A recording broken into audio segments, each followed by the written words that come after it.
Olá, eu sou a professora Cida, sou professora da disciplina de Letramento Matemático e nessa videoaula a gente vai trabalhar a unidade 1 do módulo 2. A unidade 1, ela trata das estatísticas e indicadores matemáticos educacionais.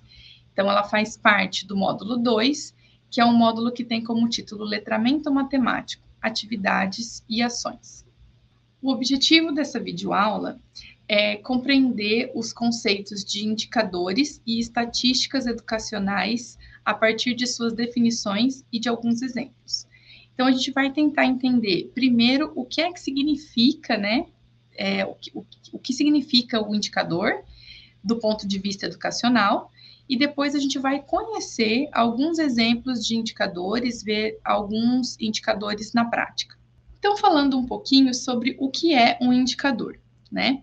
Nesse trecho da videoaula, eu trouxe um excerto de um artigo da Minayo, de 2009, que fala que indicadores constituem parâmetros quantificados ou qualitativos que servem para detalhar se os objetivos de uma proposta estão sendo bem conduzidos, o que estaria dentro de uma avaliação de processo, ou se foram alcançados, né? Se está dentro de uma avaliação de resultados. Então, eu separei um exemplo aqui para a gente pensar um pouquinho o que seria um indicador, antes de falar de indicador educacional. Então, suponha que uma pessoa trabalhe num cargo de telefonista, que precisa fazer algumas ligações para oferecer um determinado produto a ser vendido, né? Então, alguns indicadores sobre o trabalho dessa pessoa poderia ser, né? Alguns indicadores. A quantidade de ligações que essa pessoa faz por dia, quanto tempo dura cada ligação, quantas dessas ligações, quantas se concluem em vendas, né?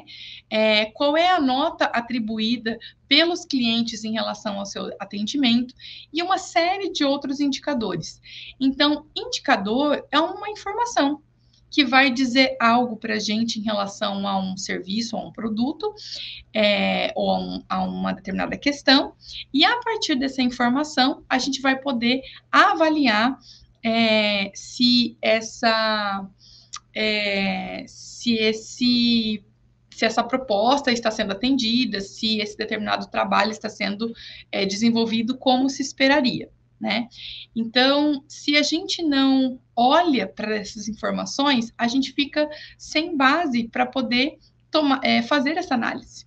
E os indicadores educacionais, né? Então, vão ser indicadores que vão trazer informações para a gente, só que do ponto de vista educacional, né? E usar indicadores possibilita que os responsáveis, né, que atuam nas redes de ensino, em programas ou projetos, possam identificar situações que necessitam de mudanças, de incentivos ou de aprimoramento, né? Então, a partir de indicadores, um gestor, por exemplo, pode avaliar mudanças nas estratégias, sei lá, de gerenciamento da merenda escolar ou das próprias estratégias didáticas e pedagógicas, né? Então, os indicadores, eles podem ser qualitativos. Então, nos indicadores qualitativos, a gente olha mais para vozes, sentimentos, pensamentos, práticas, né? E os indicadores quantitativos já vão trazer para a gente informações relacionadas a quantidades e percentuais. Por exemplo, qual é a taxa de reprovação em matemática que uma determinada escola tem? Qual é a relação entre essa taxa de reprovação ou aprovação e a evasão escolar? Então, essas são informações, são indicadores que vão trazer informações para a gente relacionadas a algum aspecto educacional, seja de uma escola, ou de uma rede municipal de ensino, ou uma rede de ensino estadual, ou mesmo federal. Uma observação que deve ser feita é que é importante que o indicador não seja analisado isoladamente, mas como parte de um contexto amplo e multifacetado. Então, a nossa realidade educacional, ela é uma realidade bastante complexa, bastante dinâmica, que tem múltiplos fatores a serem analisados. Então, a gente não deve olhar para um indicador e tirar conclusões precipitadas olhando isoladamente apenas esse indicador. Por exemplo, se eu falar para você que em uma sala de aula 5 alunos foram reprovados. Esse é um indicador, um número de reprovações. Mas e se essa sala de aula tiver apenas 10 alunos? 5 de 10 alunos representa 50% da turma, enquanto 5 de 500, por exemplo, representaria apenas 1%. Então, um indicador analisado isoladamente traz poucas informações sobre o contexto como um todo. Então, é importante que a gente sempre olhe para um contexto amplo, considerando múltiplos fatores. Aqui eu separei alguns indicadores educacionais que a gente tem no Brasil. Então, a gente tem o IDEB, que é o Índice de Desenvolvimento da Educação Básica. Temos também as taxas de rendimento escolar, que nos informam sobre aprovação, reprovação.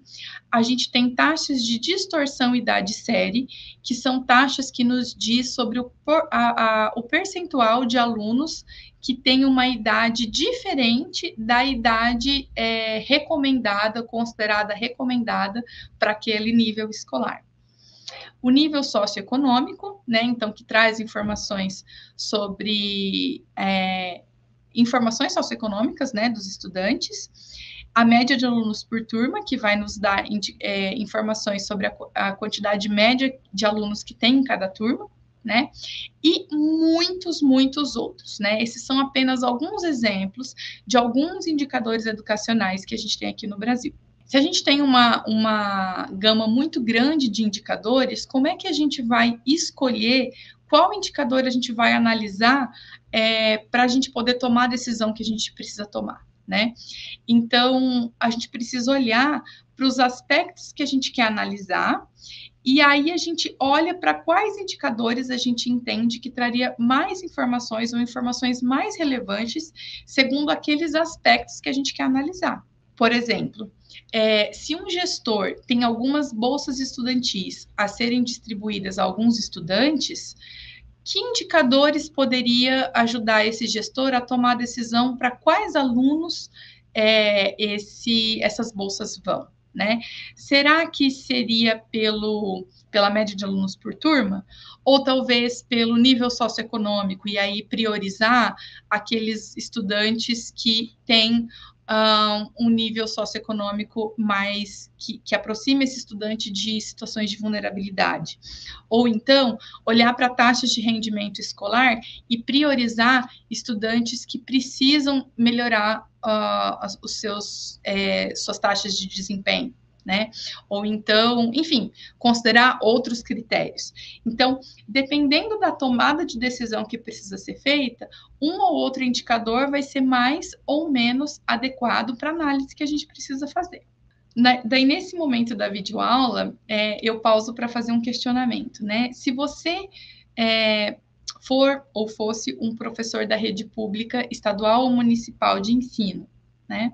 Que indicadores você pensa que seriam importantes considerar, sejam eles indicadores já prontos ou indicadores a serem construídos, para tomar decisões sobre mudanças nas estratégias didáticas utilizadas em sua escola? Então, que informações você acha que seriam importantes para poder ser avaliada essa potencial mudança em estratégias didáticas? Não seria qualquer indicador dessa lista que eu coloquei no slide anterior, né? Talvez alguns indicadores específicos aqui sejam mais importantes ou outros que nem estão aqui nesse slide. Bom, então, no título da nossa videoaula, a gente falava tanto de indicadores quanto de estatísticas, né? Então, se por um lado, indicador é uma informação qualitativa ou quantitativa em relação a uma determinada questão, um parâmetro, um aspecto, um objeto, um produto, o que seria uma estatística, né? A estatística é uma parte da matemática que ajuda a gente a tratar da coleta, da análise, da interpretação e da apresentação de dados numéricos, né?